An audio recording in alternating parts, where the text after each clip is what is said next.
যুবক ভাইরা, রমজান সামনে, নওজোয়ান মাহে রমজানকে সামনে রেখে তোমার জীবন গঠনের সিদ্ধান্ত নাও বাবা। নষ্ট হইও না বাপ, চরিত্রহীন হইও না বাপ, নিজেরে বরবাদ করো না।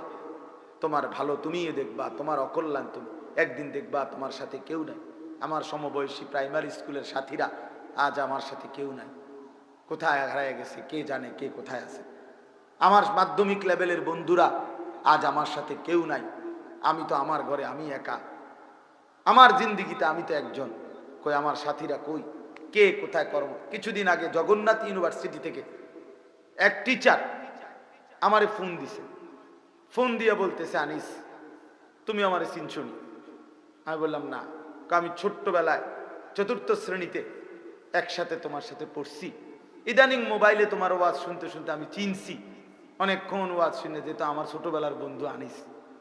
এই জন্য অনেক কষ্টে ওই ইউটিউবারদের কাছ থেকে এগো বরকতে সে কেমনে কেমনে আমার নাম্বার সংগ্রহ করছে, কইরা আমারে বলতেছে তার বাড়ি শরীয়তপুর জেলায়।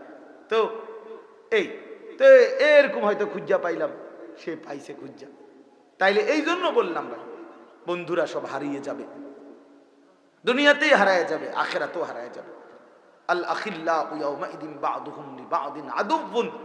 আল্লাহ বলছে সেদিন হাসরের ময়দানে দুনিয়ার বন্ধুরা সব একে অপরের শত্রু হয়ে যাবে,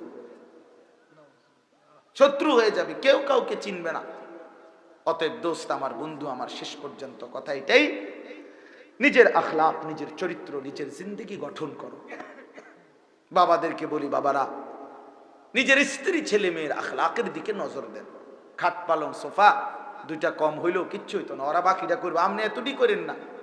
সব আমনে শেষ করে দিলে, করে দিয়ে গেলে আমনের ফুতে কি করবে, আমনের পরবর্তী নাতি নাতনিরা কি বানাইবো আর।